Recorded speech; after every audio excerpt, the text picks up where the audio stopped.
5 menit kami persilakan. Baik, terima kasih banyak Pak Yai. Bismillahirrahmanirrahim. Assalamualaikum warahmatullahi wabarakatuh. Alhamdulillahirabbil alamin. Allahumma shalli ala Muhammad wa ala ali Muhammad. Bapak Ibu sekalian, saya 10 menit aja karena ada acara di rumah, banyak tamu, ada 150 orang. Jadi kita mesti kabur habis ini. Ketika Abdurrahman bin Auf hijrah dari Mekah ke Madinah, ini ngelanjutin ceritanya kayak Khalil nih, ceritanya kayak Khalil, lanjutin dah.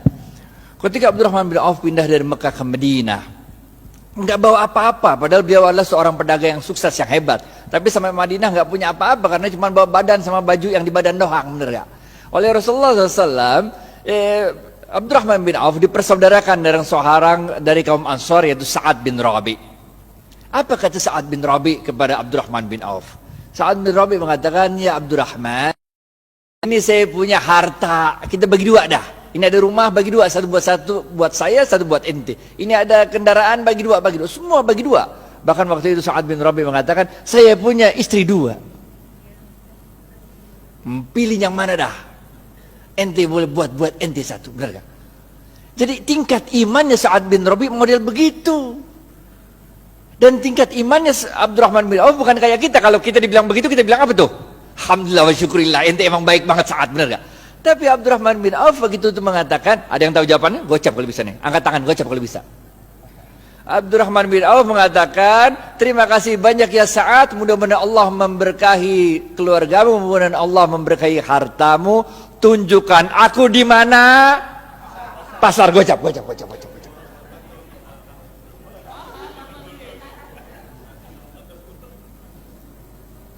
Tunjukkan aku di mana pasar, men. Bener gak? Harta mah insya Allah der, Allah yang ngatur rezeki. Yang penting lu usaha, bener gak? Yang penting usaha. Udah, tunjukin pasar sama Sa'ad, jalan berdua ada tuh. Ngelengkapin kisahnya Kiai Fikri Bareno juga nih. Jalan. Sa'ad nanya, si Abdurrahman bin Auf nanya sama Sa'ad, ini pasarnya siapa ini Ad katanya? Orang Yahudi katanya.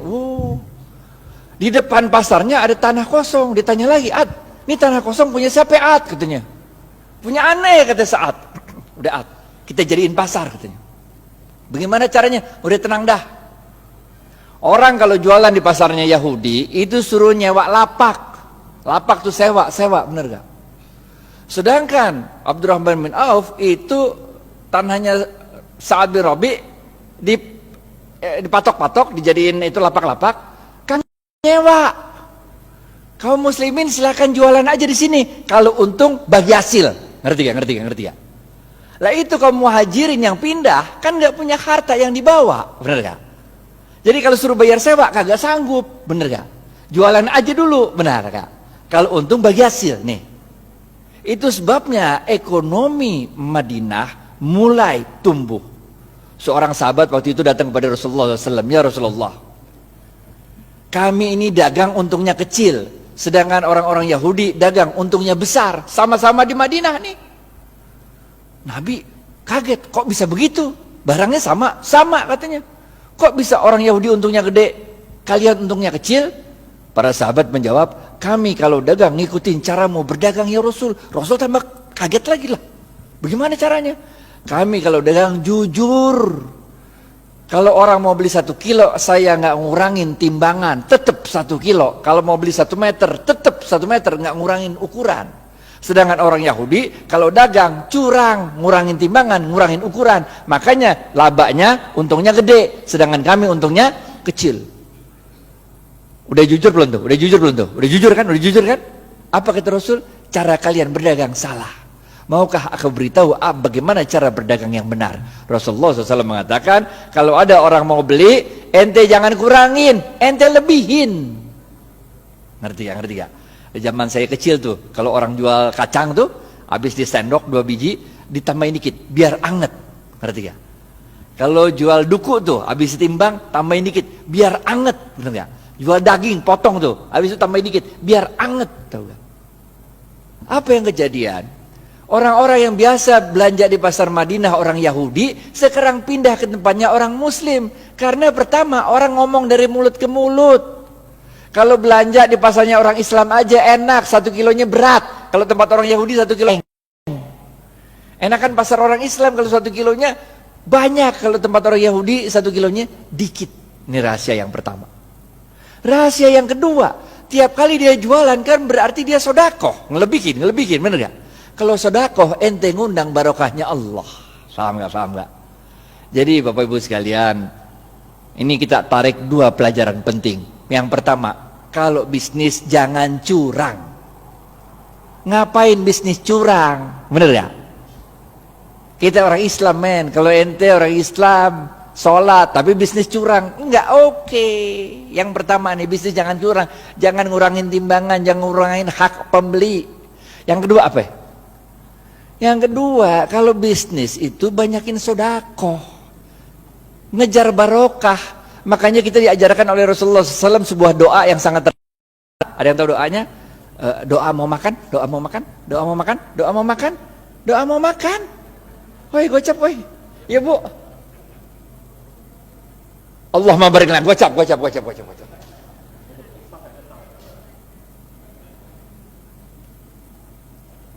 kita diajarkan oleh Rasulullah SAW, Allahumma barik lana fima rozaktana wa qina azabannar. Wahai Allah, berkahilah seluruh rezeki yang Engkau berikan pada kami dan jauhkan kami dari siksa api neraka. Ini doanya begini nih. Paham gak? Jadi kalau bisnis mau sukses, pertama ente kudu jujur. Tapi jujur aja kagak cukup. Kita juga harus cerdas, harus fatonah, harus tabligh, benar gak? Ente jujur tapi bego, ya udah ente selamat dunia tapi ente senep. Ente harus jujur, dan jangan lupa apa? Cari barokahnya Allah. Karena Rasulullah SAW mengatakan dalam sebuah hadis, bapak-bapak nggak ada yang nunjuk nih, gocap. Khairun nas anfa'uhum, gocap.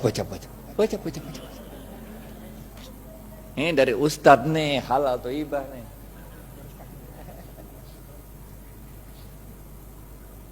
Paham ya? Yang pertama nih, kudu jujur, sidik amanah.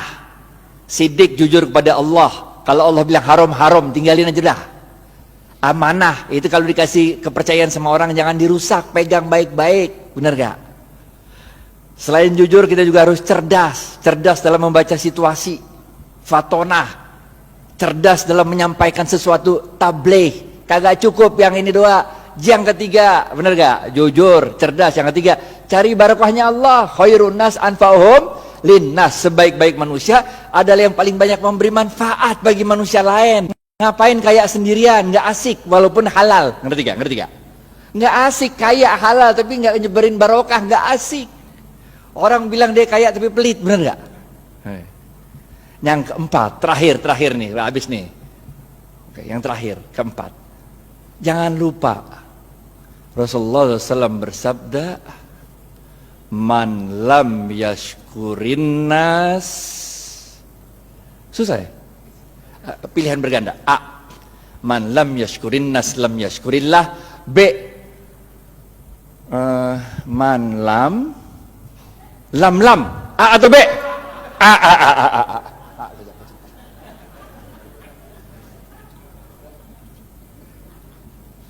Ingat Bapak Ibu sekalian, kita ini bukan Rasul, bukan Nabi. Kalau Rasul sama Nabi ada masalah, doa dikit, Allah kirim pertolongan pakai malaikat. Ya kan? Nabi Musa, depan laut, belakang Fir'aun. Masalah kan? Doa dikit, laut merah kebuka, jalan baik-baik dah. Bener gak? Fir'aun ngikut dari belakang, doa lagi dikit, ketutup laut merah, mati Fir'aun. Bener gak? Nabi Ibrahim dibakar hidup-hidup sama Namrud. Doa dikit, berasa dingin tuh api, bener gak? Nabi.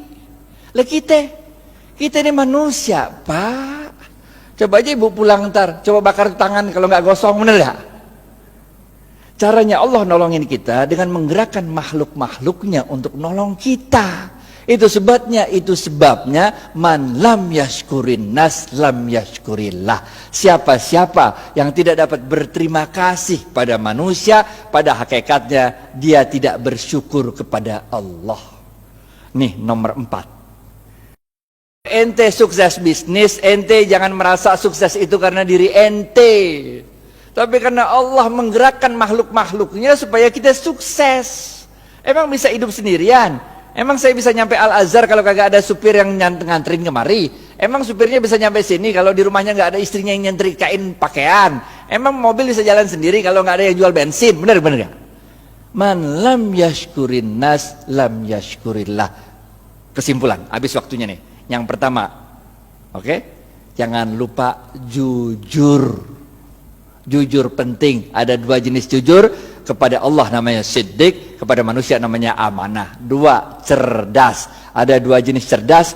Yang pertama fatonah, faham memahami situasi. Yang kedua tabligh, pandai untuk meyakinkan orang lain.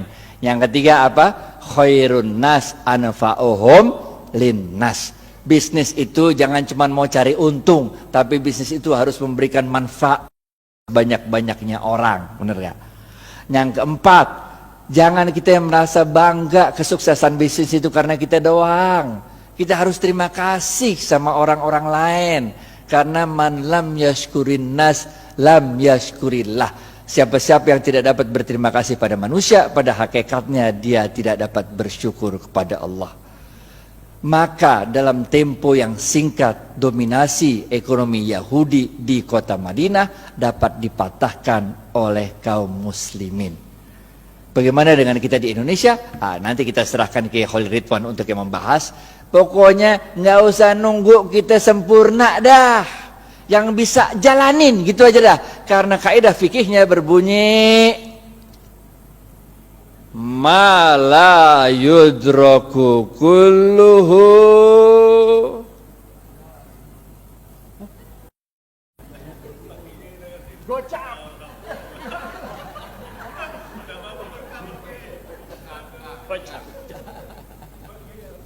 ma la yudraku kulluhu la yudraku kulluh.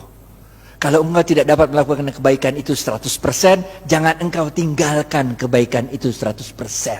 Jangan nunggu sempurna baru kita lakukan. Lakuin dulu, nggak usah nunggu tajwid, makhraj sama tahsinnya benar. Jangan nggak usah, sholat aja sholat, benar kan? Nggak usah nunggu kita sempurna baru kita jalan, nggak usah, jalanin aja dulu dah. Karena dalam sebuah hadis qudsi Allah mengatakan, amalkan apa yang engkau ketahui, niscaya akan aku beritahu apa yang tidak engkau ketahui. Jalanin aja, jalanin. Karena barokah fil harokah. Barokah itu adanya dalam harokah, dalam pergerakan. Jalanin aja, kayak Siti Hajar lari dari Safa ke Marwah, bener gak? Itu kan lucu, coba udah Safa Marwah lari-lari 7 kali bolak-balik, kagak ada air, bener gak? Yang nemuin air siapa? Ismail. Yang capek lari siapa? Hajar. Nggak penting men siapa yang nemuin air, bener gak? Yang penting inna sofa wal marwata min sa'airillah. Dicatat sama Allah usahanya Hajar itu, dicatat sebagai min sa'airillah, tanda-tanda kebesaran Allah. Nggak penting kalau kita usaha tuh bahwa kehebatan usaha kita itu dinikmati oleh kita, nggak penting. Bahkan ketika besok pun mau kiamat, kalau punya bibit lu tanam, ngerti ya?